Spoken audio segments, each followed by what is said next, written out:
Ready? Good evening. Ready? Good evening.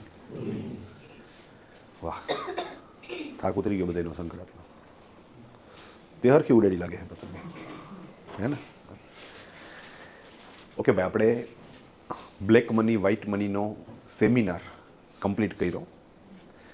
Exactly એ જે બધી ડિસ્કશન ચાલતી હતી એ કરવા પાછળનું તાત્પર્ય એ હતું કે સાહેબ પ્રેક્ટિકલી લોકો અકાઉન્ટિંગ કેવી રીતે લખે છે એ તમને ખ્યાલ આવે, અને એમાં કન્ક્લુઝન સ્વરૂપે વાત કરીએ તો આપણે બે વસ્તુ સમજ્યા કે ભાઈ ઓરિજિનલ અકાઉન્ટ શું છે અને પર્સનલ અકાઉન્ટિંગ શું છે.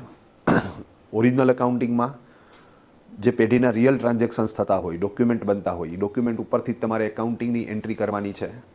જેના ડોક્યુમેન્ટ છે એની એન્ટ્રી કરવાની, જેના ડોક્યુમેન્ટ નથી એ બધા બે નંબરના વ્યવહારો, એની એન્ટ્રી નથી કરવાની. સિમ્પલ.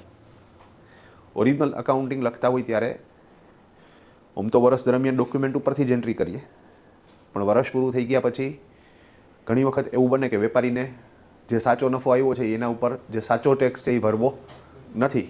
તો એવા કેસની અંદર વેપારી આપણને એવો આગ્રહ કરે કે ભાઈ ચોપડા એવી રીતે લખો કે જેનાથી મારો નફો ઓન પેપર ઓછો દેખાય અને મારે એટલો ઓછો ટેક્સ ભરવાનો થાય. તો અહીંયા આપણે ચોપડે ખોટા ખર્ચા નાખીએ અથવા ખોટી રીતે આવક ઓછી દેખાય એવા પ્રયત્નો કરીએ અને એન કેન પ્રકારે ઓન પેપર એનો નફો ઘટાડીએ. આ વસ્તુ કરવાથી બે વસ્તુ થશે, એક પોઝિટિવ અને એક નેગેટિવ. પોઝિટિવ, ઇન્કમ ટેક્સમાં જે ચોપડા રજૂ થશે એમાં તો તમારો નફો ઓછો દેખાય, તો તમારે એટલો ટેક્સ ઓછો ભરવો પડે, તો એ પોઝિટિવ વસ્તુ થઈ. પણ એની સામે નેગેટિવ વસ્તુ થઈ, તમારું બ્લેક મની જનરેટ થઈ. ઇન્કમ ટેક્સમાં એવું દેખાય છે કે ભાઈ આપણી પાસે 5 લાખ છે જ્યારે ખાનામાં ટોટલ 15 લાખ છે, તો જે વધારાના 10 લાખ છે આપણા માટે બ્લેક મની. ઓકે, હવે ખાનામાં બ્લેક મની છે તો કંઈ તકલીફ, જ્યાં લગી ખાનામાં છે ત્યાં લગી તકલીફ નથી. પણ જો તમારે એ નાણાં વાપરવા છે અને ખાસ કરીને કોઈ એવી જગ્યાએ વાપરવા છે કે જ્યાં તમારી પાસે પાન કાર્ડ માંગે, તો પછી સાહેબ તમારે અહીંયા વ્હાઇટ મની જ દેવું પડે. અને આ બ્લેક મનીને વ્હાઇટ કરવા માટેના પાછા બે રસ્તા. એક તો તમારે જેન્યુન જે ટેક્સ થાય છે એ ભરી દો. હવે એ નહોતો ભરવો એટલે તો બ્લેક ઊભું કર્યું હતું. તો બીજો રસ્તો, પર્સનલ ફાઇલ તૈયાર કરો. ફેમિલી મેમ્બરમાં એવા મેમ્બરની ફાઇલ તૈયાર કરો કે જેની ખરેખર કોઈ આવક નથી, એના કોઈ રિટર્ન ફાઇલ નથી થતા અને જેની ઉંમર 18 વર્ષ કરતાં વધારે છે. તો ઘરમાં માની લો કે સાહેબ પિતાશ્રી કમાતા હોય, માતુશ્રી ઘર ચલાવે છે, તો મમ્મી એ કંઈક કામ કરે છે, બ્યુટી પાર્લર કે એવું, અને એની પર્સનલ ફાઇલ તૈયાર કરો. એમાં આવક દેખાડો. એમાં જેટલી આવક દેખાડશો એટલું તમારું બ્લેક મની એટલું ઓછું થશે. હવે અહીંયા પર્સનલ ફાઇલ જે તૈયાર કરશો એમાં જો તમે પર્સનલ આવક દેખાડશો તો એવા કેસમાં એને આવક થશે તો એને ઇન્કમ ટેક્સ નહીં ભરવો પડે. તો આપણે સમજીએ કે આવક જ એટલી દેખાડવાની કે જેનાથી ટેક્સેબલ આવક કરતાં એ પાછી વધવી ના જોઈએ. 5 લાખ બાદ મળતા હોય તો 5 લાખની જ આવક દેખાડો. સિમ્પલ. તો આ રીતે સાહેબ પર્સનલ ફાઇલ તૈયાર કરીને તમે બ્લેક મનીને વ્હાઇટમાં ટ્રાન્સફર કરી શકો. As well as personal file પૂરી થઈ ગઈ તો આપણે પછી લાસ્ટમાં વાત કરતા હતા HUFની, હિન્દુ અનડિવાઇડેડ ફેમિલી. તો HUFની અંદર પણ તમે ફાઇલ તૈયાર કરી અને બ્લેક મનીને વ્હાઇટ કરી શકો. અને માની લો કે સાહેબ પર્સનલ ફાઇલ તૈયાર કરી, HUF ફાઇલ તૈયાર કરી અને છતાંય સાહેબ હજી બ્લેક મની છે, તો બેટર ઓપ્શન છે કે સાહેબ તમે કોકની પાસેથી વ્હાઇટ મની ભાડે લ્યો. ઓકે, વ્હાઇટ મની ભાડે લેવું છે તો એ જે પ્રોસેસ છે એને આપણે બોલતા હતા એન્ટ્રી લેવી. તો એન્ટ્રી લેવાની શું પ્રોસેસ છે એ આપણે લાસ્ટ સેશનમાં સમજ્યા. અને નોર્મલી જેની પાસે ઓવર વ્હાઇટ છે, ચોપડે વધારે બોલે છે અને ખાનામાં નથી, કાંઈ નથી, તો એવા કેસની અંદર એ ઓવર વ્હાઇટ થઈ ગયું. ને એ લોકો શું કરીએ કે સાહેબ પોતાનું ઓવર વ્હાઇટ મની કોઈને ભાડે આપી શકે, ઓન પેપર દેખાડી શકે કે ભાઈ હા અમે આ લોકોને લોન આપી છે અને ત્યાંથી લોકો પાસે આ પૈસા આવ્યા, એના આપણને પૈસા મળે. એ પાછું કેટલા મળે તો કે એ MRP તો નથી, પણ 20 પૈસા 30 પૈસા એવો ચાર્જ ચાલતો હોય, રિક્વાયરમેન્ટ વધારે હોય, રેડ વધારે પડતી હોય તો ભાવ વધી જાય. અને એ જ રીતે રિયલ એસેટ્સ છે એ ડાઉન જતું હોય તો એવા કેસમાં ભાવ ઘટી જાય. પણ અગેઇન સાહેબ આ એન્ટ્રી લઈને લોકો પોતાનો બ્લેક મનીનો પ્રોબ્લેમ સોર્ટ આઉટ કરે. સિમ્પલ. તો આ આખી પ્રોસેસ આપણે સમજી ગયા. અહીંયા દર વખતે આપણે એક વસ્તુ મગજમાં રાખવી પડશે કે તમે કોઈ પેઢીનું નામું લખશો તો પેઢીનું નામું તો લખવાનું જ છે, પણ સાથે સાથે સાહેબ તમે પ્રોફિટ કંઈ સાચો તો દેખાડવાના જ નથી. તો જે બ્લેક મની તમારે થશે એને સેટ કરવા માટે પર્સનલ ફાઇલ તૈયાર કરવી જ પડશે, HUF તૈયાર કરવી જ પડશે. સિમ્પલ. તો આ પ્રોસેસ આપણે સમજી ગયા ભાઈ. ડન. આજથી આપણે રિયલમાં કોર્સ ચાલુ કરીએ, બરાબર ને? અને એક એક મુદ્દાઓ ક્લિયર કરતા જાય. શ્રી ગણેશ કરી નાખી યાદથી, કારણ કે કમૃતા ઉતરી ગયા હવે. તો સાહેબ પહેલું મોડ્યુલ તમારું, પ્રથમ મોડ્યુલ મેન્યુઅલ અકાઉન્ટિંગ. અકાઉન્ટ એટલે શું પૂછું છું? અકાઉન્ટ એટલે શું? જે મનમાં હોય કે એવું જરૂર નથી કે તમે ભણતા હતા ત્યારે બુકમાં જે ડેફિનેશન આવતી હતી એ જ આપવું, પણ હિસાબી વ્યવહારો ની નાણાકીય લેવડ દેવડ હોય, પછી ફાઇનાન્શિયલ ટ્રાન્ઝેક્શન છે એને રેકોર્ડ કરવા. Exactly done. તમે જે ફાઇનાન્શિયલ ટ્રાન્ઝેક્શન છે એને શું કરો છો? રેકોર્ડ કરો છો. તો હિસાબી વ્યવહારો છે કે જે નાણાકીય લેવડ દેવડ છે એને તમે લખો છો, રેકોર્ડ કરો છો. તો એ જે રેકોર્ડ કરો છો ને સાહેબ એ અકાઉન્ટ્સ છે. આ બરોબર છે? તો તમે જે કાંઈ ફાઇનાન્શિયલ ટ્રાન્ઝેક્શન્સ કરો એ ટ્રાન્ઝેક્શન્સ બધા તમે લખો તો એ નામું છે. ડન. શું કામ લખીએ? ભાઈ યાદ નથી રહેતું એટલે લખીએ છીએ. યાદ રહેતું હોત તો લખવાની જરૂરિયાત નથી. વડીલો કહી ગયા ને, લખેલું વાંચાય, લખેલું યાદ રહે. ડન. બાકી ભૂલી જવાય. તો તમે લખો, યાદ રહેતું હોત તો જરૂરિયાત નથી. હા, માની લો કે બે મિત્રો છે, કોલેજમાં સાથે ભણે છે અને ફી ભરવાનો છેલ્લો દિવસ છે. 4500 રૂપિયા સત્રની ફી છે, બંને પાસે છે. લાઈનમાં ઊભા રહી ગયા. પછી જ્યારે નજીક પહોંચ્યા ને બારીની, તો અહીંયા નીચે એક બોર્ડ મારેલું હતું કે ભાઈ ફોર્મના 200 રૂપિયા અલગથી. એટલે આણે એના મિત્રની સામું જોયું કે મોટા એક લોચો થઈ ગયો. કે બોલ, કે હું તો 4500 ગણીને એક્ઝેક્ટ 4500 જ લઈને આવ્યો છું. અમારી પાસે 4500 છે ને અહીંયા ફોર્મના 200 અલગથી કહે છે. હવે ક્યાં છેલ્લો દી છે અને જણ પાછો રિયાગો યુકે રીએ છે ઉપલા કાંઠે. હા, તો કે અહીંયા જઈને પાછો આવીશ, અહીંયા લગીમાં તો વેગણી વી જાય. આ કે ટેન્શન લેમાં કે મારી પાસે 5000 છે કે તો 200 તારા 200 મારા તોય હો વધશે કે. તો આમણે એના મિત્રને 200 રૂપિયા ઉછીના આપ્યા. ઓકે, આવી રીતે કોલેજમાં મિત્રો સાથે તમે જે ટ્રાન્ઝેક્શન્સ કરતા હોય એના કોઈ વાઉચર બનાવતા હોય, એને કંઈ રેકોર્ડ કરતા હોય નહીં. કાં તો કે સાહેબ યાદ છે કે ભાઈ બસ આની પાસેથી 200 રૂપિયા લેવાના જ. ડન. પછી આવડો પાછું ગયું કે ભાઈ મોટા ઓલા બસનો પાસ કઢાવવાનો હતો, 137 રૂપિયા લાવતો એટલે આણે 137 આપ્યા. પછી બીજા દિવસે ગયો કે મોટા ઓલો લાઇબ્રેરીની ફીના 267 રૂપિયા ભરવાના છે એ લાવતો એટલે એ લઈ ગયો. એના પછી દિવસે 100 રૂપિયા પાછા આપી ગયો. એના પછી દિવસે 200 રૂપિયા પાછા આપી ગયો. એના પછી દિવસે 100 રૂપિયા પાછા આપી ગયો. એના પછી દિવસે આવ્યો કે લાવતો મોટા 66 રૂપિયા જોઈ છે કે. હા, ઓલો કે ઉપર આપું હું કે, પણ હવે શું કરી નાખીએ?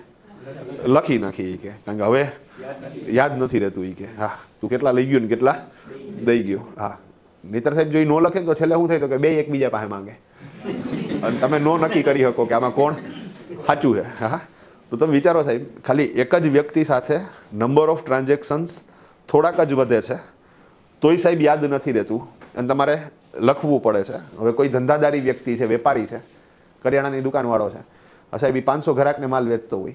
હવે 500 ગ્રાહકના નામ એને યાદ ન રહેતા હોય. હવે એની સામે કયા ગ્રાહક પાસેથી કેટલા લેવાના છે, કોને કેટલો માલ ઉધારે આપ્યો છે, કેના કેટલા આવી ગયા છે, તો એ બધો હિસાબ સાહેબ એને યાદ ન જ રહે. અને એટલા માટે થઈને એને શું કરવું પડે? લખવું પડે. હા, પહેલાંના ટાઈમમાં સાહેબ છોકરો 7મું ધોરણ પાસ કરે ને એટલે જો ધંધાદારી બાપ હોય, મતલબ કે બાપુજીને કાંઈ પણ ધંધો છે તો સાહેબ ફિક્સ છે કે 2 કલાક છોકરાએ શું કરવાનું? દુકાને જવાનું. પછી ભલે આખો દી ક્રિકેટ કૂટે, નિહાળે ભણે કે ન ભણે એની યારે કોઈ લેવા દેવા નહીં. 2 કલાક એને સાહેબ ત્યાં દુકાને જવાનું. અને સેમ વસ્તુ દીકરી 7 ધોરણ પાસ કરે એટલે એને ટૂંકમાં એક ટાઈમની રસોઈની જવાબદારી લઈ લેવાની. ખરેખર એ ટ્રેનિંગ બહુ સારી હતી સાહેબ, એમાં કંઈ ખોટું નથી. છોકરો 7મા ધોરણ પછી દુકાને જવાનું ચાલુ કરે ને એટલે બાપુજી સૌથી પહેલી વસ્તુ કઈ શીખવાડે? તો કે છોકરાને સમજાવે કે જો બટા લખીને દેવું અને લઈને લખવું, આ પહેલી વસ્તુ શીખવાડે એને. ડન. લખીને દેવું. આમાં ખબર છોકરાઓ જે યંગસ્ટાર હોય ને, ઉકળતું લોહી, હવે એનાથી આમ ગળદી સહન ન થાય. એ કે ફટફટ કામ થવું જોઈએ કે. હા, લાઈનમાં માણસા ઊભા હોય તો ખટાખટ શું કરો? બધાને માલ આપી દો કે. હા, હવે એવા કેસમાં શું કરે? તો કે માલ દઈ દે, પછી યાદ રાખીને બેઠો હોય કે કોને કેટલો માલ આપ્યો. પછી છેલ્લે ઘરાકી પતે એટલે લખવાનું ચાલુ કરે. હવે પોસિબલ છે કે એકાદી વસ્તુ ભૂલાઈ જાય એટલે ઈદીનો નફો વયો ગયો ને. બાપુજી સમજાવે કે બટા એ લેવા જ આવ્યા હે, બીજો બધા ઉધારીવાળા હે, તું 5 મિનિટ મોડું કરીશ તો અહીંયા જ રહેવાના છે. પણ આપણે આમાં એકેય વસ્તુ ચૂકાવી ન જોઈએ. સિસ્ટમ છે કે થેલીમાં મૂકો ને ત્યારે જ શું કરતું જવાનું? એ લખતું જવાનું. હા, લખીને દેવું. પહેલાં લખવું પછી દેવું. ઓકે ભાઈ, બીજો નિયમ શું કીધો એણે? લઈને લખો. હવે લઈને લખો. હવે માની લો કોઈ સરલાબેન છે, હવે એ પૈસા જમા કરવા હાટું આવ્યો, 2000 જમા કરો તો પેલા સરલાબેનના હાથમાંથી શું કરવાના? 2000 લઈ લેવાના. પછી શું કરવાનું? પછી લખવાનું સાહેબ. હા, ઘણી વાર કેવું થાય સાહેબ, આપણે હરક પદુડા થઈને પહેલા એની ઉઘરાણી બુકમાં લખી નાખીએ, કાલે જમા થઈ ગયા 2000. હવે આપણે જોવા જઈએ સરલાબેન ક્યાં, તો કે સરલાબેન ગુમ. એકચ્યુઅલી સરલાબેનને ફોન આવ્યો તો એ ફોનમાં વાત કરતાં કરતાં બહાર નીકળ્યા, પછી ફોન કટ કરીને ઘરે વયા ગયા. એ ભૂલી ગયા હતા કે અહીંયા પૈસા દેવા આવ્યા હતા. હવે લોચો શું થઈ ગયો સાહેબ? આપણે લીધા તો નથી, પણ જમા કરી નાખ્યા ને. એના બદલે બાપુજીની વાત માયના હોત તો કે ભાઈ પહેલાં લઈ લ્યો અને પછી લખો. હવે લઈ લીધા એના હાથમાંથી અને લખવા જાઉં છો ત્યાં સરલાબેન માની લ્યો ફોનમાં વાત કરતાં કરતાં બહાર વયા ગયા અને નામ લખાવ્યું નહીં. લોસ કોને? સરલાબેનને. તો અહીંયા એ જોવાનું ને તમારે કે આપણો લોસ જાવો ન જોઈએ. સિમ્પલ. તો સાહેબ આ જ અકાઉન્ટિંગ છે કે તમે જે કાંઈ ફાઇનાન્શિયલ ટ્રાન્ઝેક્શન્સ કરો છો એ બધાય ફાઇનાન્શિયલ ટ્રાન્ઝેક્શન્સ તમને યાદ નથી રહેતા, એટલે તમારે ચોપડે લખી લેવા પડે. તમે ચોપડે જે લખો છો એ એકાઉન્ટ છે. પ્રશ્ન થાય સાહેબ આ જ ડેફિનેશનથી આપણે આગળ વધીએ તો ઘરે આપણા મમ્મીએ હિસાબ તો લખે જ છે. માની લો કે મેં મારા મમ્મીને પહેલી તારીખે 30,000 રૂપિયા આપ્યા, તો એણે ડાયરી રાખી છે. એ તારીખ લખે, ધર્મેશ લખે, 30,000 લખે, પછી ખર્ચો થતો જાય ડાયરીમાંથી બાદ કરતી જાય. માની લો કરિયાણાના 8,000 રૂપિયા આપ્યા તો -8,000, તો હવે વાહે વૈધા 22,000. 6,000 રૂપિયા દૂધના જોઈવા તો કે 16,000. 6,000 રૂપિયા શાકભાજીના જોઈવા તો 10,000. 5,000 રૂપિયા કામવાળાને આપ્યા તો 5,000. એમ એ હિસાબ લખે જ છે. મહિનો પૂરો થાય એટલે જોવે કે ભાઈ ટોટલ 250 રૂપિયા વૈધા છે, એટલે તો એના પાકીટમાં 250 રૂપિયા હોવા જોઈએ. ચેક કરશે. માની લો પાકીટમાં 250 નીકળી ગયા તો ઓકે, હિસાબ મળી ગયો. પણ માની લો પાકીટમાંથી 150 રૂપિયા નીકળ્યા તો 3 વસ્તુ થઈ. કાં તો સાહેબ કોઈ ખર્ચો લખવાનો ભૂલી ગઈ છે, કાં તો સાહેબ એને ટોટલ મારવામાં ક્યાંક મિસ્ટેક કરી છે, સરવાળા બાદબાકીમાં ક્યાંક ભૂલ કરી છે, અને કાં તો સાહેબ એના પાકીટમાંથી કોકે 100 રૂપિયા કાઢ્યા છે. એ ચેક કરશે, પછી પૂછશે મને કે ભાઈ પૈસા લીધા હતા પાકીટમાંથી? મેં કીધું હા. મને કે કેટલા રૂપિયા? મેં કીધું 100 રૂપિયા. હા, તો મને કે તો લખાવી દઈ કે જો લેવાની ના નથી પણ લખાવી દઈ કે આમાં મારો હિસાબ નથી મળતો કે હવારનું ટેન્શન વધી ગયું કે હા. તો મમ્મી આજે હિસાબ લઈ કોઈ શું છે? એકાઉન્ટ. એકાઉન્ટ હે ડન ભાઈ, ક્લિયર છે. ઘરવાળીએ હિસાબ લખે પણ એની હિસાબ લખવાની સ્ટાઇલ છે એ થોડીક અલગ છે. મમ્મી કરતાં તો હાવ અલગ છે. કારણ કે મમ્મીમાં હું એમ આવે ને, ઘરવાળીમાં વાઈફમાં W આવે, અઘરી સિસ્ટમ છે. હા, તો ઊંધા જોઈ દે એકબીજાથી. હા, તો એ હિસાબ લખે પણ એની સ્ટાઇલ અલગ. એ શું કરે તો કે પનું લે, પછી પનામાં વચ્ચોવચ્ચ ઊભો એક લીટો કરે એટલે પેજના 2 ભાગ થાય. પૈસા આપું એટલે એક બાજુ લખશે અને ખર્ચો થશે એ બીજી બાજુ લખશે. પછી મહિનો પૂરો થાય એટલે 2 બાજુના ટોટલ મારશે અને ડિફરન્સ કાઢશે એટલે ખબર પડી જશે કેટલું બેલેન્સ વધ્યું છે. વસ્તુ સેમ થઈ પણ લખવાની રીત કેવી છે એ અલગ છે સાહેબ. દૂધવાળો સવારના પોરમાં આવશે તો એ હિસાબ રાખે છે. ઓકે, શેમાં રાખે છે? કાર્ડની અંદર રાખે છે. ઓકે, દૂધવાળો ઓલું તારીખવાળું કાર્ડ લઈ આવ્યો હોય તો રોજે રોજ તમે શું કરતા જાઓ? તારીખ લખતા જાઓ અને લીટર લખતા જાઓ. મહિનો પૂરો થયો એટલે ટોટલ જોયો કે 30 દિવસનું ટોટલ દૂધ કેટલું થયું? તો કે ભાઈ 100 લીટર થયું. તો 100 લીટર થયું તો 55 રૂપિયા ભાવ હાલતો હોય તો 5500 રૂપિયા આપી દો તમે. એટલે એ કાર્ડમાં જ લખી દે રોકડા મળેલ છે. એ કાર્ડ તમને આપે એટલે એ જ તમારું દૂધનું બિલ, એ જ દૂધવાળાના ચોપડે તમારું ખાતું, એ જ તમે જે રોકડા રૂપિયા આપ્યા એની પહોંચ. તો દૂધવાળો હિસાબ લખે છે. ચાની રેકડીવાળો હિસાબ લખે. શેમાં લખે? ડાયરીની અંદર.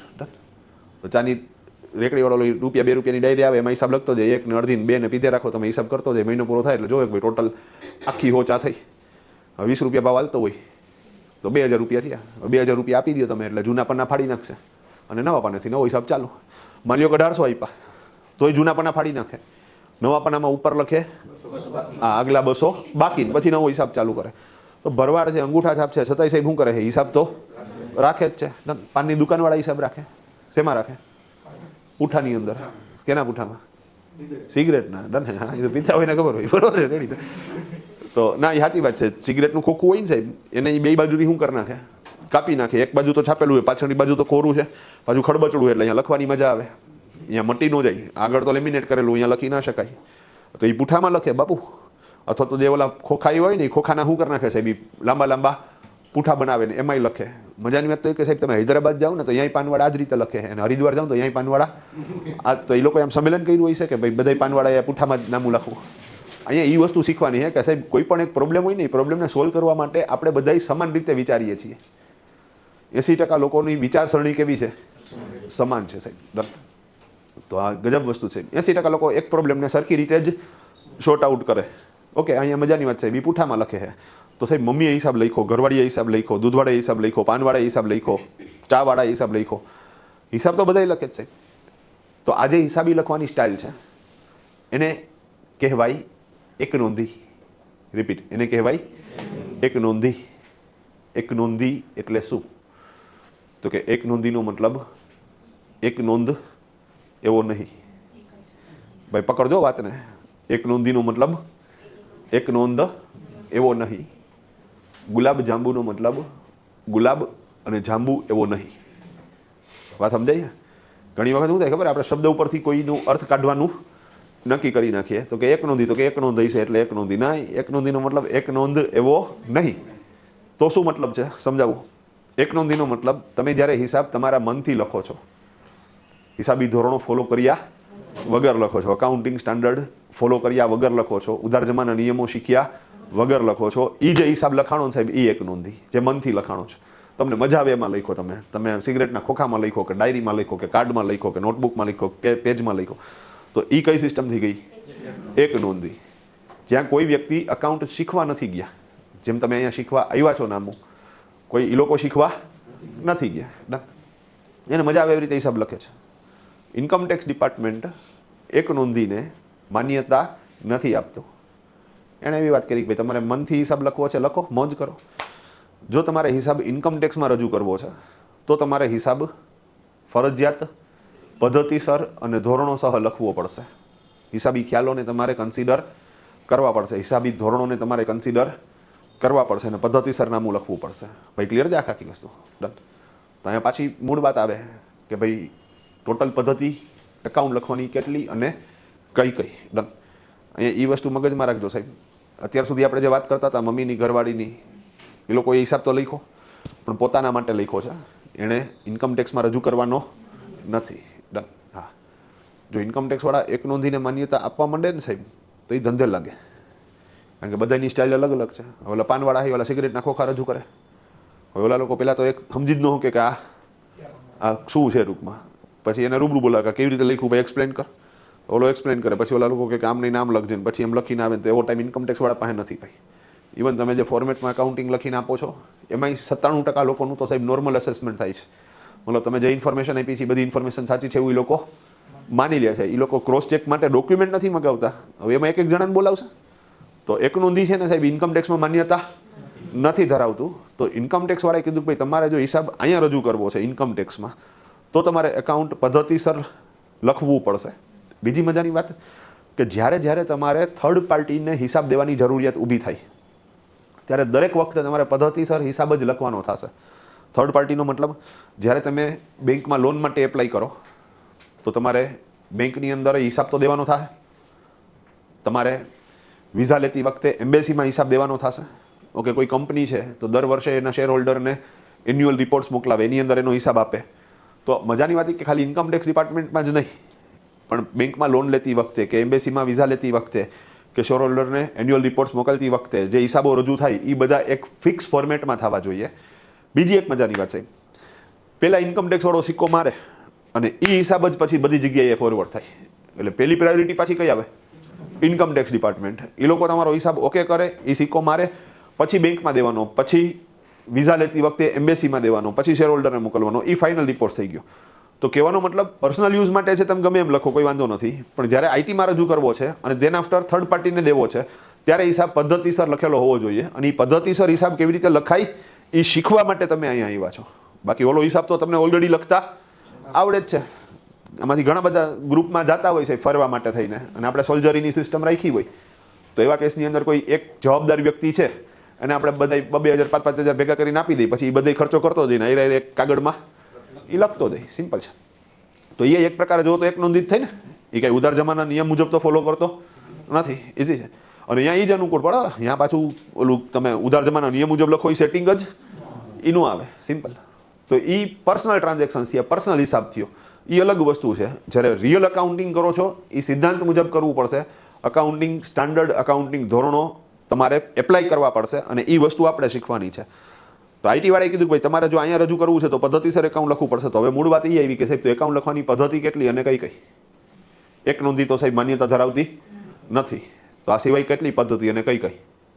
ઓકે, દ્વિનોંધી નામું, તો એક આવ્યું દ્વિનોંધી નામું, અને એ સિવાય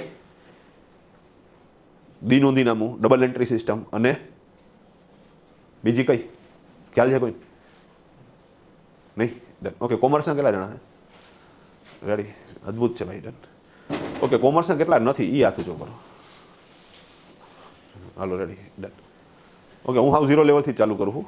બીજું, અત્યારે જે ડિસ્કશન ચાલુ થયું ને એ પ્રેક્ટિકલી 11મા ધોરણની જે બુક છે ને એકાઉન્ટની, જ્યારથી લોકો પહેલી વખત નામું ભણવાનું શરૂ કરે. અમારે એક જણો કે બન કે બે પદ્ધતિ, કે એક દ્વિનોંધી નામું ને એક દેશી નામું. વાત બરોબર છે ભાઈ. હવે મજાની વાત, અહીંયા નવી વાત કરીએ આપણે. દેશી નામું અને દ્વિનોંધી નામું એ બે એકાઉન્ટ લખવાની જુદી જુદી રીતો છે. ફરીથી બોલું છું, જુદી જુદી રીતો છે અને પદ્ધતિઓ છે બે. એકચ્યુઅલી 3 છે, પણ મુખ્ય 2 છે. સમજાવું કેવી રીતે. ધોરણો કહેવાય, પ્રેક્ટિકલી શું કહેવાય એને? ધોરણો. તો ધોરણો સિસ્ટમ છે એ 2 છે.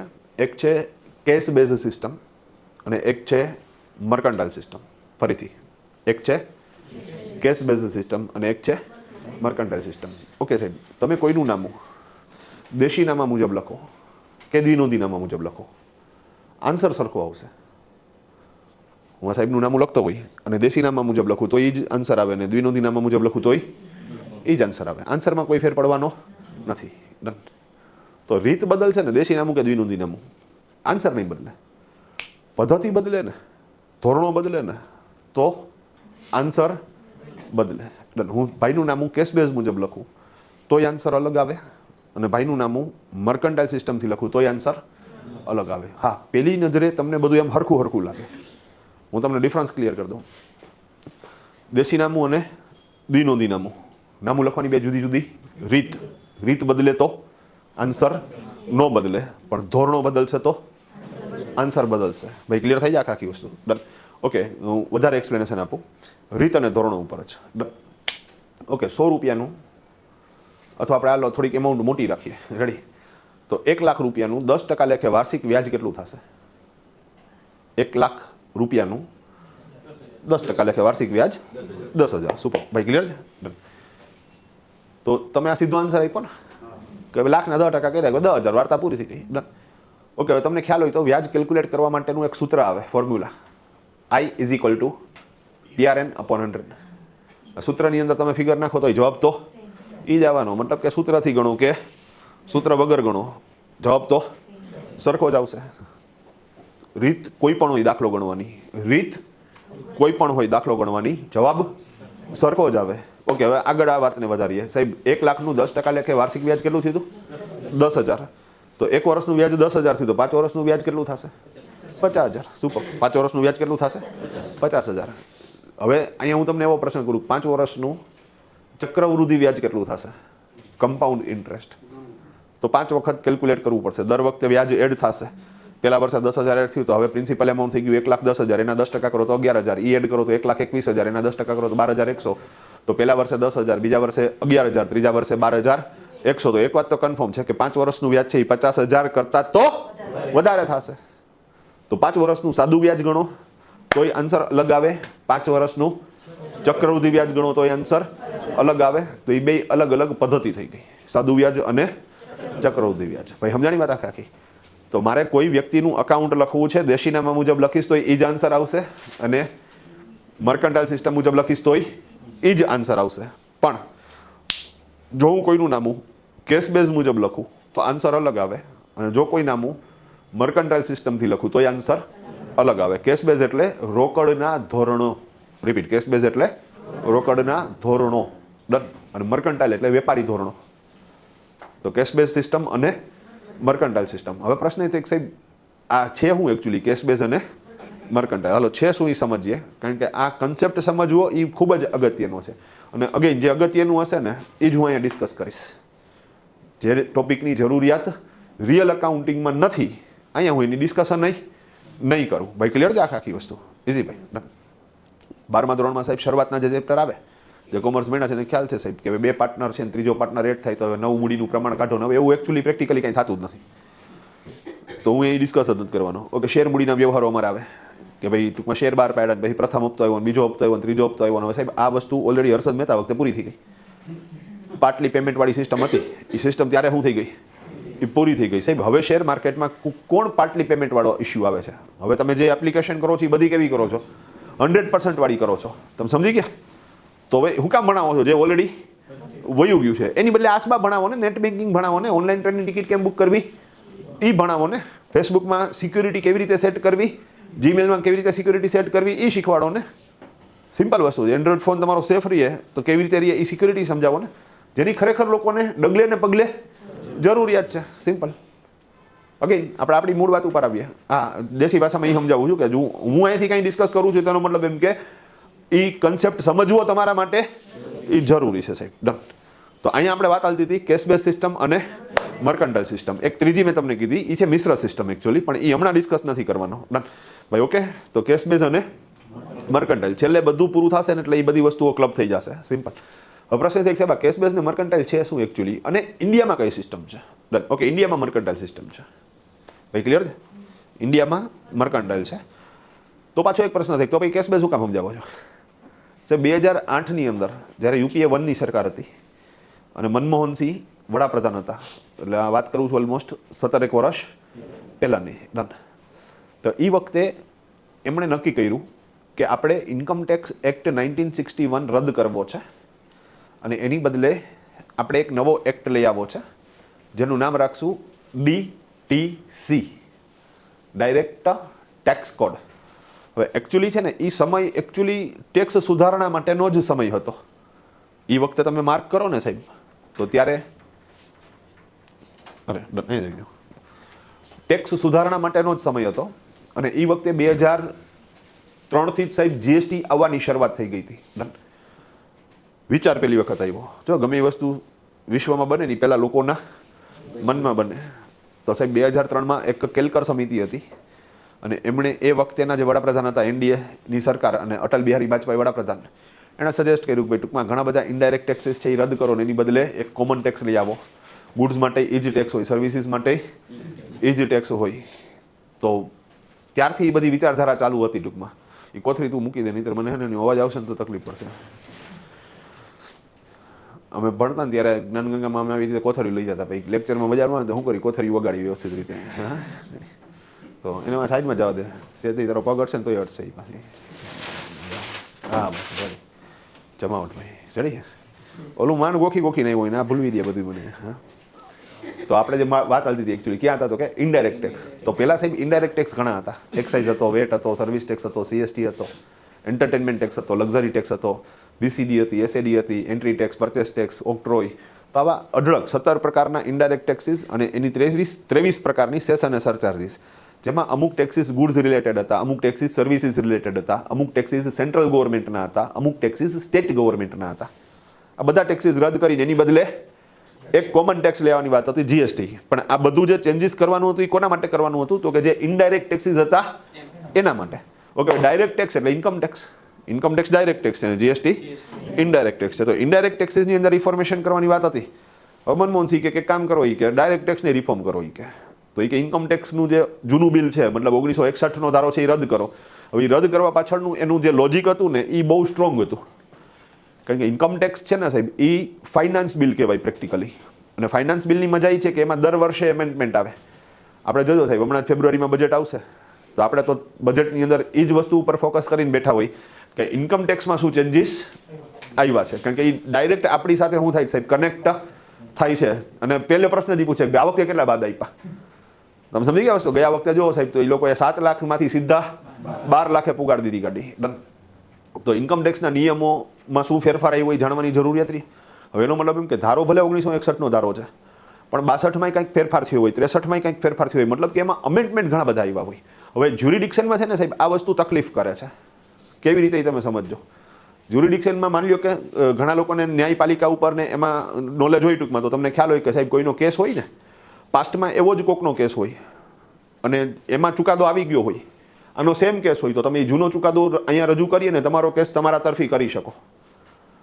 તો અહીંયા સાહેબ આ ઘણા લોકો શું કરે તો કે ભાઈ કોઈ ઇન્કમ ટેક્સનો કેસ હાલતો હોય ને સાહેબ તો એ 88ની અંદર કોઈ ચુકાદો આવ્યો પર્ટિક્યુલર એવા જ કેસ માટેનો, તો એનો ચુકાદો લઈ આવીને જજને દેખાડે જો ભાઈ પાસ્ટમાં તો ઓલા જજે આવો જ કેસ હતો અને પોઝિટિવ ચુકાદો આપ્યો હતો, તો મને તમે શું કરો આ ચુકાદો આપો. હવે જો એ જજ ન આપે તો એનો મતલબ એમ કે કાં તો પાસ્ટવાળા જજે શું કર્યું છે, કંઈક ભૂલ કરી છે, એટલે સિસ્ટમ જ એવું કહે છે કે પાસ્ટનો ચુકાદો તમારે માન્ય રાખવાનો.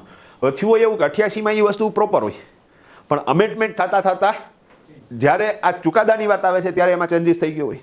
હવે સાહેબ આટલું બધું કાંઈ અપડેશન જજને ન હોય ને, એની પાસે એક લિમિટેડ સોર્સ છે, તો અહીંયા લોચા થવાના ચાન્સીસ વધારે થઈ ગયા. એવા કેસમાં લોકોએ નક્કી કર્યું કે ભાઈ નવી ઘોડી નવો દા, જૂનો એક્ટ 0 કરો અને એની બદલે કયો એક્ટ આપી દો, તો કે DTC ડાયરેક્ટ ટેક્સ કોડ આપો. એને બનાવી નાખ્યો સાહેબ, DTC બનાવી નાખ્યો. અને એમાં એણે એવો ઉલ્લેખ કર્યો તો કે આપણે મર્કન્ટાઇલ સિસ્ટમને કાઢશું અને એની બદલે કેશ બેઝ સિસ્ટમને નાખશું. પછી એ વખતે સાહેબ ઇન્કમટેક્સ ડિપાર્ટમેન્ટવાળાએ સેમિનાર ચાલુ કર્યા અને ફાઇનાન્સમાંથી લોકો આવે. અમે અહીંયા શ્રોતા તરીકે જઈ સમજવા માટે ઇન્કમટેક્સના જેટલા વકીલો છે, રાજકોટના જેટલા CA છે, એ લોકોને ઇન્વાઇટ કર્યા હોય. તો રાજકોટની અંદર સિઝન્સ હોટલ છે, તમને ખબર હોય તો ત્યાં સવારથી હોય સેમિનાર 8 કલાકનો, 1000 રૂપિયાની ફી ભરવાની, સેશનમાં જવાનું અને સવારના પોરમાં નાસ્તો હોય, ઇડલી સંભાર ને મેંદુવડા ને બપોરે પનીર ટીકા મસાલા જમવાનું હોય. આપણને તો એમાં જ રસ હોય, તમે સમજો. હવે સેશનમાં સાહેબ એણે લગભગ 8 કલાકના સેશનમાં એક જ ટોપિક ઉપર ડિસ્કસ કર્યું, કેશ બેઝ સિસ્ટમ અને મર્કન્ટાઇલ સિસ્ટમ. કાંઈક તો હશે કે ખાલી ઇન્કમ ટેક્સે આ એક ટોપિક ઉપર શું કર્યો સાહેબ, 8 કલાકનો સેશન લીધો. શું કામ ને, તો કે મર્કન્ટાઇલ તો ચાલતી જ હતી, પણ ગવર્મેન્ટની એવી ઈચ્છા હતી કે નેક્સ્ટ જે ઇન્કમ ટેક્સનું નવું બિલ આવે એમાં મર્કન્ટાઇલ નીકળે ને એની બદલે કેશ બેઝ આવે. ડન. આ વાત ક્યારની? 2008ની. ડન. તો તમને નથી આવ્યું અત્યારે લગીમાં? નથી આવ્યું. 17 વર્ષથી રાહ જોઈ છે કે કેશ બેઝ આવશે, કેશ બેઝ આવશે, આવતું જ નથી. હા, પૂરા ચાન્સીસ છે કે આવતા વર્ષે આવશે. કાં તો કે સાહેબ એ જે ઓલું DTCનું બિલ એણે મૂક્યું ને, એ પાસ ન થયું સાહેબ, એ પાસ ન થયું લોકસભામાં. તો સાહેબ બનેલો એક્ટ કચરા ટોપલીમાં નાખી દીધો. અને જ્યારે 2014માં મોદી સરકાર આવી ત્યારે વચગાળાનું બજેટ આવે, તો વચગાળાના બજેટમાં એ લોકોએ 3 એનાઉન્સમેન્ટ કર્યા. એમાં એ વખતે આપણા નાણામંત્રી હતા સાહેબ અરુણ જેટલી. તો જેટલી સાહેબે બહુ સરસ વાત કરી કે ભાઈ અમે ઘણા બધા વર્ષોથી સત્તામાં નહોતા, તો વચગાળાના બજેટમાં અમને બજેટ ચેન્જ કરવા માટેની છૂટ છે, પણ અમારે નથી કરવું. જૂની સરકારે જે બજેટ આપ્યું છે આ વર્ષે અમે એને કન્ટિન્યુ કરીએ છીએ, આપણે ચેન્જીસ નથી કરવા, કારણ કે સિસ્ટમમાં એ મુજબ બધાએ ગોઠવી લીધું હોય પોતાનું સિસ્ટમ. પણ એ કે અમે 3 વસ્તુ એનાઉન્સમેન્ટ કરીએ છીએ. કઈ? તો કે સૌથી પહેલા નંબર ઉપર એ બોલ્યા કે અમે DTC નહીં લઈ આવીએ. મતલબ કે મનમોહનસિંહે ભલે ગમે એટલી મહેનત કરી, સરસમાં સરસ એક્ટ બનાવ્યો, અમે DTC નહીં લઈ આવીએ. ડન. હા, અને ભવિષ્યમાં ઇન્કમ ટેક્સ એક્ટમાં મોડિફિકેશન કરવાની વાત આવશે તો અમે અમારું અલગથી ડ્રાફ્ટ તૈયાર કરશું અને એ બિલ લઈ આવશું, બાકી આ તો નહીં જ, આ કચરા ટોપલીમાં. પ્રશ્ન એ થાય સાહેબ અહીંયા ઈગો પ્રોબ્લેમ કે મનમોહને તૈયાર કર્યું છે એટલે નહીં લઈ આવે, તો કે ના, ઈગો પ્રોબ્લેમ નહીં. એકચ્યુઅલી DTCના અમુક લૂફોલ્સ હતા. લૂફોલ્સ કેવા સાહેબ, તો કે એમાં ડેન્જર લૂફોલ્સ એ હતો કે સાહેબ ઇન્કમ ટેક્સ ડિપાર્ટમેન્ટ તમને કોઈ ક્વેરી કરે ને તો તમે નિર્દોષ છો એવું તમારે સાબિત કરવાનું, નહીંતર સિસ્ટમમાં શું હોય, તમે દોષી છો એવું તમારે સિસ્ટમે સાબિત કરવાનું હોય. અહીંયા શું કીધું એણે, તમે નિર્દોષ છો એવું તમે સાબિત કરો. આ કેના જેવી વાત થઈ, આ ભાઈ ઉપર સાહેબ મર્ડરનો કેસ નાખી દો, ભાઈ તું મર્ડરર છો, રાજકોટમાં જે 3-4 મર્ડર થયા તે જ કર્યા છે, હવે હું જેલમાં નાખી દઉં, હવે તારે સાબિત કરવાનું તું મર્ડરર નથી. હવે સાહેબ કઈ લોકો થોડા બધા ક્રાઇમ પેટ્રોલ જોતા હોય, તમે સમજો વસ્તુ. નહીંતર તો ભાઈ પોતાનું મોબાઈલનું લોકેશન લઈ આવે કે સાહેબ હું જો અહીંયા હતો. હા, તો કહેવાનો તાત્પર્ય થોડીક સિસ્ટમ ઊંધી થઈ ગઈ. અહીંયા આ લોકોની મનમરજી હાલવા માંડે ને, એને મન થાય એને શું કરી લે સાહેબ એ લોકો, એને કોઈ વ્યક્તિ નથી ગમતો તો એને ઉપાડી લે, હાલ તો ભાઈ કે સિસ્ટમમાં આવતો રહી કે ના, હવે તો આખી જિંદગી શું કરી રાખ, સાબિત કરી રાખ કે તું નિર્દોષ છો. તો સાહેબ આ પ્રોબ્લેમ બધા હતા, આવા ઘણા બધા પ્રોબ્લેમ્સ હતા. અને એને હિસાબે આ લોકોએ કીધું કે ભાઈ અમે જૂનું DTC છે એને તો લઈ આવશું જ નહીં. અને લાસ્ટમાં તમને ખ્યાલ હોય તો સાહેબ લાસ્ટ બજેટની અંદર જ આ લોકોએ નિર્મલા સીતારમણ જે અત્યારના આપણા નાણામંત્રી છે એણે સાહેબ બિલ મૂક્યું અને એ DTCનું જ બિલ હતું એકચ્યુઅલી, પણ ખાલી નામ શું આપ્યું એણે, તો કે new income tax bill 2025. New income tax bill 2025 બોલો, ઓલા લોકો બોલતા હતા DTC. અત્યારે આપણે હાલે છે 1961નો ધારો છે, ઇન્કમ ટેક્સ બિલ જ બધાય. ભાઈ ક્લિયર છે આખી વસ્તુ. તો ચાન્સીસ છે પૂરેપૂરા કે નેક્સ્ટ ફાઇનાન્શિયલ યરથી શું થશે, કેશ બેઝ થઈ જશે. બીજું હવે એક્ઝેક્ટ શું છે કેશ બેઝ એ સાહેબ સમજાવો, હલો એ એના ઉપર ડિસ્કસ કરીએ. ડન. તો કેશ બેઝ સિસ્ટમ અને મર્કન્ટાઇલ સિસ્ટમ, રોકડના ધોરણો અને વેપારી ધોરણો. America, Europe country, Australia, New Zealand, Africa અને બ્રિટન ત્યાં મોટા ભાગે નાના વેપારીઓ કઈ સિસ્ટમ યુઝ કરે છે? કેશ બેઝ સિસ્ટમ યુઝ કરે છે. ઇન્ડિયાના શાર્ક દેશો, ઇન્ડિયા સહિતના એશિયાના બધા શાર્ક દેશો, ઇન્ડિયા, પાકિસ્તાન, શ્રીલંકા, નેપાળ, બાંગ્લાદેશ, ભૂટાન, અફઘાનિસ્તાન, આ બધી જગ્યાએ કઈ સિસ્ટમ હાલે છે? Mercantile system. આપણે અહીંયા મર્કન્ટાઇલ છે. આને બ્રિટિશ ટર્મિનોલોજી અથવા યુરોપ ટર્મિનોલોજી કહેવાય. આને કહેવાય એશિયન ટર્મિનોલોજી. અને મર્કન્ટાઇલ સિસ્ટમ માટે બીજું એક નામ છે અને એ છે અક્રુઅલ સિસ્ટમ. ઓકે, મર્કન્ટાઇલ સિસ્ટમ માટે બીજું નામ છે અક્રુઅલ સિસ્ટમ. તમે મર્કન્ટાઇલ સિસ્ટમ બોલો, વેપારી ધોરણે નામું લખવું એમ બોલો, અથવા એક્રુઅલ સિસ્ટમ બોલો, કે એશિયન ટર્મિનોલોજી બોલો, બધું આની જ વાત હાલે છે. ભાઈ ક્લિયર છે? તો ડન. ડિફરન્સ શું છે? હાલો ડિફરન્સ સમજીએ. સાહેબ, ઉધાર જમાના નિયમમાં કોઈ ફેરફાર નથી. હાલો રેડી? ફરીથી, ઉધાર જમાના નિયમમાં કોઈ ફેરફાર નથી. તો અહીંયા તો મોટું ટેન્શન હળવું થઈ ગયું કે ભાઈ બેઝિક્સ તો બેયમાં કેવા છે? સરખા છે. અકાઉન્ટિંગ રિપોર્ટ્સ બનાવવાની જે સિસ્ટમ છે એમાં કોઈ ફેરફાર નથી. મતલબ ફાઇનલ રિપોર્ટ્સ આપણે જે તૈયાર કરીએ, જેને તમે સ્ટેટમેન્ટ ઓફ અકાઉન્ટ્સ બોલો છો, તો એની અંદર આજે trading account, profit and loss account અને ફાઇનલ બેલેન્સ શીટ, તો એમાંય કોઈ ચેન્જીસ નથી ચેન્જીસ. ભાઈ ક્લિયર છે? તો ફોર્મેશન સરખું છે, ઉધાર જમાના નિયમો પણ સરખા છે. તો ડિફરન્સ ક્યાં છે? હાલો ડિફરન્સ ક્યાં છે એની સમજાવું સાહેબ. ઓકે, ખર્ચ સંબંધિત વ્યાખ્યા અને આવક સંબંધિત વ્યાખ્યા એમાં ફેરફાર છે. એક્સપેન્સ રિલેટેડ ડેફિનેશન અને ઇન્કમ રિલેટેડ ડેફિનેશન એમાં ચેન્જીસ છે. કોને ખર્ચ ગણવો અને કોને ખર્ચ ન ગણવો એ બાબતે પાછું કોઈ કન્ફ્યુઝન નથી. તમે કહો સાહેબ આ ભેળ કરો હો અને એવા ગોટા થાય છે. હા, હમણાં બધું ચોખ્ખું થઈ જાય. આજે કન્સેપ્ટ સમજશું પછી જ જાહું, બરોબર? એ સિવાય જાહું નહીં. તો ફરીથી, એક્સપેન્સ રિલેટેડ ડેફિનેશન અને ઇન્કમ રિલેટેડ ડેફિનેશન એમાં ચેન્જીસ છે સાહેબ. ઓકે, હવે ખર્ચ સંબંધિત વ્યાખ્યા અને આવક સંબંધિત વ્યાખ્યામાં ડિફરન્સ છે. હું પાછું એમ કહું છું કે કોને ખર્ચ ગણવો અને કોને ખર્ચ ન ગણવો એમાં પાછું કન્ફ્યુઝન નથી. સમજાવું. કેશ બેઝ એવું કહે કે ધંધાનો ખર્ચો બાદ મળે, ઘરનો ખર્ચો બાદ ન મળે. મર્કન્ટાઇલ એવું કહે કે ધંધાનો ખર્ચો બાદ મળે, ઘરનો ખર્ચો બાદ મળે નહીં. તો સમજ્યા ડિફરન્સ? બેમાં હરકું થયું ને? હરકું થયું. રેડી? કાંઈ વાંધો નહીં. ફરીથી પાછું નવા સરથી સમજાવું. ડન. ઓકે, ઓફિસનું લાઇટનું બિલ છે. તો કેશ બેઝ સિસ્ટમ એવું કે ભાઈ ઓફિસનું લાઇટનું બિલ છે ને એ ટેક્સેબલ પ્રોફિટનું કેલ્ક્યુલેશન કરતી વખતે બાદ મળશે. ઘરનું લાઇટનું બિલ છે ને એ ટેક્સેબલ પ્રોફિટનું કેલ્ક્યુલેશન કરતી વખતે બાદ નહીં મળે. મર્કન્ટાઇલ એવું કીધું કે ઓફિસનું લાઇટનું બિલ છે ને એ ટેક્સેબલ પ્રોફિટનું કેલ્ક્યુલેશન કરતી વખતે બાદ મળે. ઘરનું લાઇટનું બિલ છે ને એ ટેક્સેબલ પ્રોફિટનું કેલ્ક્યુલેશન કરતી વખતે બાદ ન મળે. સમજ્યા કઈ? પાછું હરકું થયું? હા, પાછું હરકું થયું. રેડી છે? હા, કાંઈ વાંધો હવે સમજાઈ જાય. રેડી? હા સાહેબ, ઓફિસના સ્ટાફનો પગાર છે ભાઈ, બરોબર છે? ડન. તો કેશ બેઝ સિસ્ટમ એવું કે ભાઈ ઓફિસનો સ્ટાફનો પગાર છે ને એ તમને ટેક્સેબલ પ્રોફિટ કેલ્ક્યુલેટ કરતી વખતે બાદ મળે. એટલે તમે એને પ્રોફિટ એન્ડ લોસ એકાઉન્ટમાં ખર્ચ તરીકે દેખાડો. પણ ઘરે જે કામવાળા બેનને પગાર આપ્યો છે, કેશ બેઝ એવું કહે છે કે ઘરે કામવાળા બેનને પગાર આપ્યો હોય ને એ તમને ધંધાના ખર્ચ તરીકે બાદ નહીં મળે અને તમારે એને પ્રોફિટ એન્ડ લોસ એકાઉન્ટમાં ખર્ચ તરીકે નથી દેખાડવાનો, પણ બેલેન્સ શીટમાં મૂડીમાંથી માઇનસ કરવાનો છે. આવું કોણે કીધું? કેશ બેઝે. ઓકે, મર્કન્ટાઇલ એવું કીધું કે ભાઈ ટૂંકમાં તમારો ઓફિસના સ્ટાફનો પગાર છે ને એ તમને ખર્ચ તરીકે બાદ મળશે, તો તમારે એને પ્રોફિટ એન્ડ લોસ એકાઉન્ટમાં ડેબિટ બાજુ દેખાડવાનો. ઘરે જે કામવાળા બેનને પગાર આપ્યો ને એ તમને ખર્ચ તરીકે બાદ નહીં મળે, તો એ તમારે પ્રોફિટ એન્ડ લોસ એકાઉન્ટમાં ખર્ચ તરીકે નહીં દેખાડવાનો, પણ એ તમારે બેલેન્સ શીટમાં મૂડીમાંથી માઇનસ કરવાનો. સમજાણું? હાલ એ જ થાય છે. તો સાહેબ ફેર ક્યાં હે એ સમજાવો.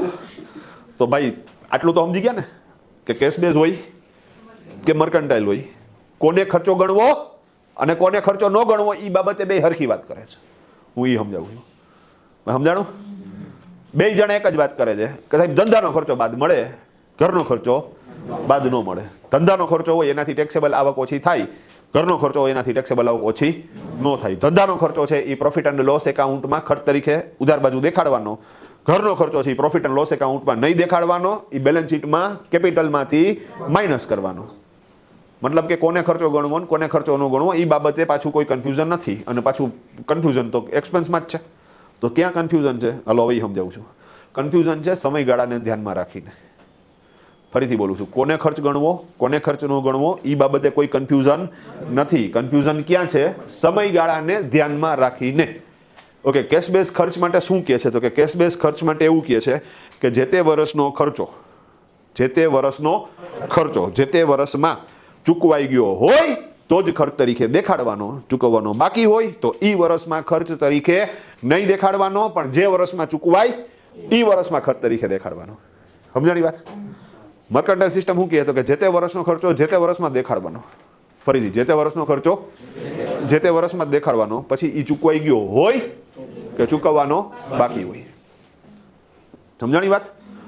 કોને ખર્ચો ગણવો કોને ખર્ચો ન ગણવો એ દુવિધા નથી, પણ ખર્ચો કયા ફાઇનાન્શિયલ યરમાં લખવો એ દુવિધા છે. ભાઈ સમજાણી વાત? ફરીથી બોલું છું, કેશ બેઝ શું કહે છે? જે તે વર્ષનો ખર્ચો જે તે વર્ષમાં ચૂકવાઈ ગયો હોય તો જ ખર્ચ તરીકે એ વર્ષમાં દેખાડજો. ચૂકવવાનો બાકી હોય તો એ વર્ષમાં ખર્ચ તરીકે નહીં દેખાડતા, પણ જે વર્ષમાં ચૂકવાય એ વર્ષમાં ખર્ચ તરીકે દેખાડજો. મર્કન્ટાઇલ સિસ્ટમ એવું કહે છે કે જે તે વર્ષનો ખર્ચો જે તે વર્ષમાં જ દેખાડો, ચૂકવાઈ ગયો હોય કે ચૂકવવાનો બાકી હોય. ક્લિયર હે? ઇઝી? સર એક્ઝામ્પલ આપો. હાલો એક્ઝામ્પલ આપું સાહેબ. ડન. તો અત્યારે કયું ફાઇનાન્શિયલ યર ચાલુ છે? અત્યારે 25-26 ચાલુ છે. ભાઈ ક્લિયર છે? અને 25-26માં આપણે અહીંયા ઊભા છીએ જાન્યુઆરીમાં. જાન્યુઆરી, ફેબ્રુઆરી અને માર્ચ. હમણાં 31 માર્ચે આ 25-26નું વર્ષ કેવું થઈ જશે? પૂરું થઈ જશે. તો 1 એપ્રિલ 2025 થી 31 માર્ચ 2026 આ વર્ષ અત્યારે ચાલુ છે. ભાઈ ઓકે? ઓકે. અને એમાં આપણે અહીંયા જાન્યુઆરી 2026માં વાતું કરીએ છીએ. ડન. ઓકે, હવે મેં ગયા જાન્યુઆરીમાં, રિપીટ, ગયા જાન્યુઆરીમાં એટલે એક્ઝેક્ટ એક વર્ષ પહેલાં કયું ફાઇનાન્શિયલ યર હતું? 24-25. ત્યારે મેં એક ભાઈને બોલાવ્યા ફર્નિચરવાળા.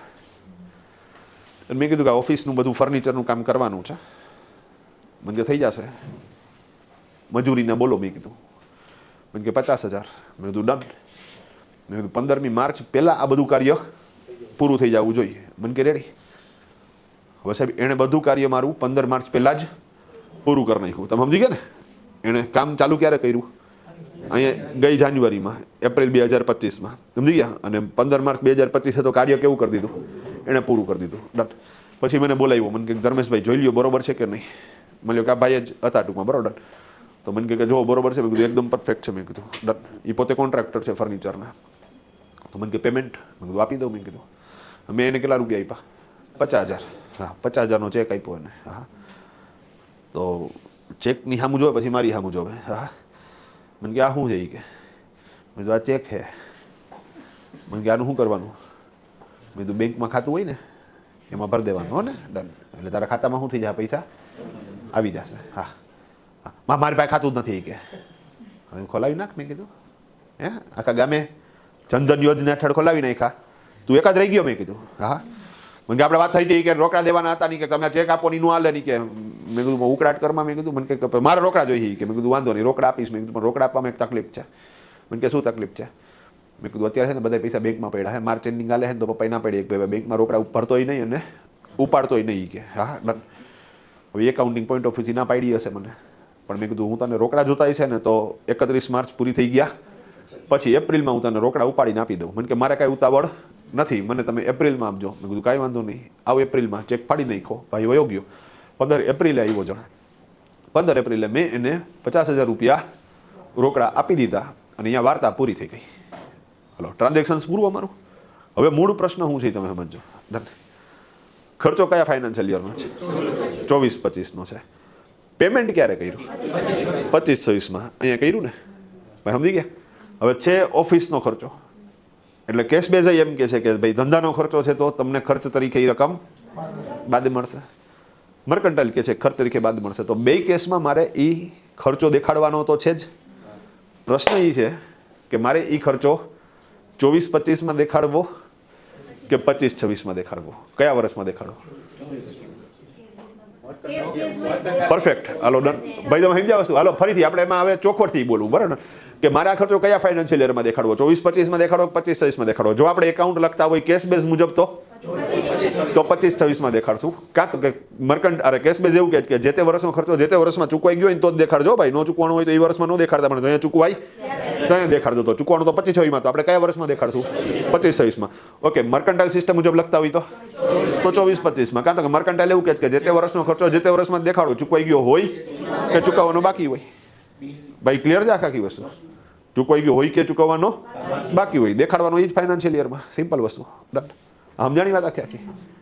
તો સાહેબ આ બહુ માઇનોર વસ્તુ છે ને, હજી તમે સેલ્ફ માર્યો કેશ બેઝનો અને મર્કન્ટાઇલનો. કારણ કે જો ઇન્કમ ટેક્સ ડિપાર્ટમેન્ટ અમને 8 કલાક લગી સેમિનાર લેતી હોય તો એનો મતલબ એમ કે આની અંદર કંઈક તો છે.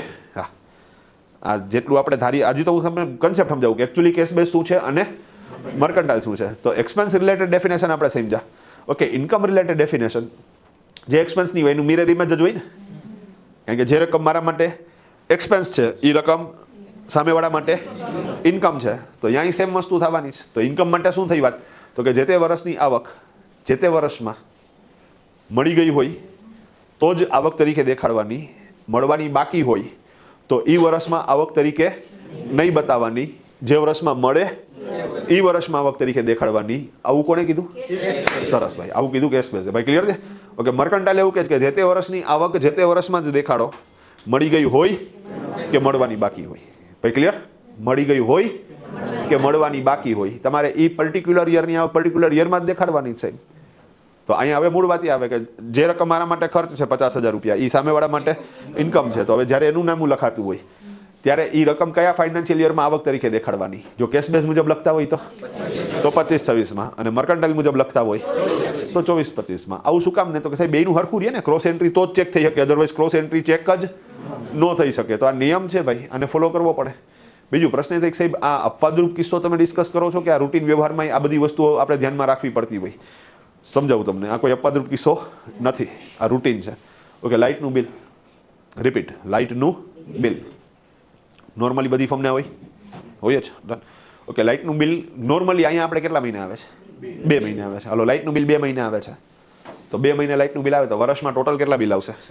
6 બિલ આવશે. ભાઈ ક્લિયર છે આખી વસ્તુ? વર્ષમાં ટોટલ 6 બિલ આવશે. હવે આપણે 2 મિનિટ માટે એવું માની લઈએ કે આપણું ફાઇનાન્શિયલ યર શરૂ થાય છે 1 એપ્રિલથી, તો આપણું લાઇટ બિલનું સાયકલ પણ 1 એપ્રિલથી જ શરૂ થાય છે. ભાઈ ક્લિયર? તો પહેલું બિલ એપ્રિલ મેનું, પહેલું બિલ એપ્રિલ મેનું ને આવશે ક્યારે? જૂનમાં. આપણે રેગ્યુલર છે એવું માની લઈએ તો જૂનમાં જ ચૂકવી દીધું. ઓકે, જૂન જુલાઈનું બિલ ઓગસ્ટમાં આવશે, ઓગસ્ટમાં ચૂકવાઈ ગયું. ઓગસ્ટ સપ્ટેમ્બરનું બિલ ઓક્ટોબરમાં આવશે, ઓક્ટોબરમાં ચૂકવાઈ ગયું. ઓક્ટોબર નવેમ્બરનું બિલ ડિસેમ્બરમાં આવશે, ડિસેમ્બરમાં ચૂકવાઈ ગયું. ડિસેમ્બર જાન્યુઆરીનું બિલ ફેબ્રુઆરીમાં આવશે, અને ફેબ્રુઆરીમાં ચૂકવાઈ ગયું. અને ફેબ્રુઆરી માર્ચનું બિલ આવશે ક્યારે? એપ્રિલમાં. ચૂકવા છે ક્યારે? એપ્રિલમાં. ભાઈ સમજાણું? હવે મજાની વાત એ કે આખા વર્ષમાં ટોટલ તો 6 બિલ થાય. હવે એમાં આ 5 બિલ આ વર્ષના જ છે, આ વર્ષમાં જ આવી ગયા અને આ વર્ષમાં જ ચૂકવાઈ ગયા. ભાઈ ક્લિયર છે? ઓકે, આ છઠ્ઠું બિલ છે તો ડોહું આ વર્ષનું ફેબ્રુઆરી માર્ચનું, પણ આવ્યું ક્યારે? એપ્રિલમાં આવ્યું, મતલબ કે નેક્સ્ટ ફાઇનાન્શિયલ યરમાં આવ્યું, અને ચૂકવાનું એ ક્યારે? એપ્રિલમાં ચૂકવાનું. ભાઈ ક્લિયર છે? ઓકે, માની લો કે બધા બિલ 1,000 ના હોય. રિપીટ, બધા બિલ 1,000 ના હોય, અને હું આ પર્ટિક્યુલર ફાઇનાન્શિયલ યરનું એકાઉન્ટ લખતો હોય તો લાઇટ બિલ ખર્ચ તરીકે કેટલા રૂપિયા દેખાડવાના? કેટલા દેખાડવાના? 5,000. ભાઈ સમજાણું? તો હું એ સમજાવું છું કે સાહેબ મેં તમને નિયમ સમજાવી દીધો તોય તમે ભૂલ કરો. રેડી? ઇન્ડિયામાં કઈ સિસ્ટમ હાલે? મર્કન્ટાઇલ. મર્કન્ટાઇલ શું કહે છે? તો કે જે તે વર્ષનો ખર્ચો જે તે વર્ષમાં જ દેખાડો, ચૂકવાઈ ગયો હોય કે ચૂકવવાનો બાકી હોય. તો 5,000 ચૂકવાઈ ગયા છે. આ સાહેબ 1,000 ચૂકવવાના બાકી છે, તો કેટલા દેખાડશું? 6,000 દેખાડશું. ભાઈ ક્લિયર? ઓકે, કેશ બેઝ મુજબ 5,000. પરફેક્ટ. ભાઈ ક્લિયર છે આખા કેસ? તો ફરીથી પૂછું છું, ભાઈ કેશ બેઝ મુજબ એકાઉન્ટ લખતા હોય તો કેટલા દેખાડશું? 5,000. ડન. અને મર્કન્ટાઇલ મુજબ લખતા હોય તો 6,000. બીજું આ બધું ડિસ્કશન કરવાનો મતલબ શું છે એ તમે સમજો કે સાહેબ આ એવી જગ્યા હું બોલું છું કે જ્યાં 90% અકાઉન્ટન્ટ ભૂલ કરે છે. વિદ્યાર્થીને તો ખબર જ નથી કે આવો કોઈ કન્સેપ્ટ આવે છે, તમે સમજી ગયા? પણ 90% અકાઉન્ટન્ટ શું કરે છે? એમાં ભૂલ કરે છે. સિમ્પલ. હા. બીજું જે હવનું થાય વહુનું થાય, મતલબ તો કે સાહેબ બધા ભૂલ કરે છે. તો આવી નાની વાતમાં ઇન્કમટેક્સ વાળા ક્વેરી કરતા નથી. અને આરે શું થાય ખબર? તમે આ વર્ષનું છેલ્લું બિલ જે ખરેખર આ વર્ષમાં દેખાડવાનું હતું દેખાડો છો એના પછીના વર્ષમાં, એવી જ રીતે પાછલા વર્ષનું છેલ્લું બિલ પાછું આમાં દેખાડી દીધું હોય. સમજ્યા? એટલે ટોટલ તો આખા વરાના શું થઈ ગયા હોય? એ 6 બિલ થઈ જ ગયા હોય. ટૂંકમાં ઉપલું બટન ખોટું બંધ થયું ને એટલે નીચેના બધા કેવા થાય પાછા? એ ખોટા જ બંધ થાય, પણ બધાને શું થઈ જાય? ગાજ મળી જાય. હા, છેલ્લું બટન હલવાઈ જાય. કાં તો કે છેલ્લા બટન પાસે ગાજ ન હોય. સિમ્પલ વસ્તુ છે. હા, તો અદભુત થઈ જાય છે. એ છેલ્લે હેરાનગતિ થાય ટૂંકમાં. પણ ઓકે, અહીંયા અગેન મૂળ વાત એ હાલતી હતી કે સાહેબ આપણે સૈદ્ધાંતિક એકાઉન્ટ પ્રોપર કેવી રીતે લખવું એ સમજવાની વાત છે. હા, જો તમારું ઓડિટેબલ એકાઉન્ટ હોય તો સીએ છે ને સાહેબ, ચોપડો હાથમાં લઈએ ને એટલે અકાઉન્ટન્ટ પાવરફુલ છે કે નહીં એ ચેક કરવા માટે એ સૌથી પહેલાં એ જોવે કે આ જણે આ લાઇટ બિલ કેવી રીતે દેખાડ્યું છે. જો તમે પ્રોપર દેખાડેલું હશે ને તો હું ગેરંટીથી કહું કે બાકીનું કાંઈ ચેક જ નહીં કરે. એને કોન્ફિડન્સ આવી જાય કે ભાઈ જો આ આટલી ઝીણી બાબત ધ્યાનમાં રાખે છે તો આનો મતલબ એમ કે બાકીના બધા સૈદ્ધાંતિક વસ્તુ આણે શું કરી છે? ફોલો કરી છે. ડન. તો ઘણી વખત એકાઉન્ટન્ટથી ભૂલ થઈ જાય તો ઓલો સીએ શું કરી નાખતો હોય છે? એ ભૂલ સુધારી નાખતો હોય છે અથવા તો તમારી પાસે જ સુધરાવી નાખતો હોય છે. ભાઈ ક્લિયર છે? પણ કહેવાનો તાત્પર્ય આપણે જે અત્યારે ડિસ્કસ કરીએ છીએ એ રૂટીન છે. આ કોઈ અપવાદરૂપ કિસ્સો નથી. ડન. તો રિપીટ, આપણે ઇલેક્ટ્રિસિટીના બિલ ઉપર જ આગળ વધશો. ડન. તો ટોટલ કેટલા બિલ? 6. 5 બિલ આ વર્ષના જ છે, આ વર્ષમાં જ આવી ગયા, આ વર્ષમાં જ ચૂકવાઈ ગયા. આ 6થું બિલ છે તો આ વર્ષનું, પણ આવ્યું આવતા વર્ષે, ચૂકવણું આવતા વર્ષે. હવે આપણે મર્કન્ટાઇલ મુજબ એકાઉન્ટ લખતા હોય તો આ ફાઇનાન્શિયલ યરમાં ટોટલ કેટલા બિલ ચડાવશું? 6 બિલ ચડાવશું. ભાઈ ઓકે, હાલો ઈ ફાઇનલ. હવે કાંઈ પ્રશ્ન થાય? 5 બિલ તો આ વર્ષમાં આવી ગયા, આ બિલ આ વર્ષમાં આવ્યું નથી, પણ આપણે એકાઉન્ટ લખીએ છીએ કઈ સિસ્ટમથી? મર્કન્ટાઇલ સિસ્ટમથી. તો મર્કન્ટાઇલ સિસ્ટમથી આપણે આ જ ફાઇનાન્શિયલ યરમાં કેટલા બિલ ચડાવી દેવાના? 6 બિલ ચડાવી દેવાના. ભાઈ ડન છે? ઓકે, હવે કાંઈ પ્રશ્ન થાય છે? 6 બિલ જ થાય તો હા હા હા હા હા બોલો. ખબર ના હોય ને. એક્ઝેક્ટલી ભાઈ, જ્યાં લગી તમે પ્રશ્ન નહીં કરો ત્યાં લગી આગળ નહીં વધુ. કાં તો એનો મતલબ કે તમે હજી હરખી રીતે સમજ્યા જ નથી. ડન. તો હવે અહીંયા પ્રશ્ન તમને એ થવો જોઈએ કે સાહેબ આ ડોહું છેલ્લા બિલનું એમાઉન્ટ કેટલું નાખવું? કારણ કે 5 બિલ તો ઓલરેડી શું થઈ ગયા? આવી ગયા. તો એમાં તો બિલમાં લખ્યું હોય કે આ રકમ છે, તો એ રકમથી આપણે શું કરી નાખશું? એન્ટ્રી કરી નાખશું. આ 6થું બિલ હજી 31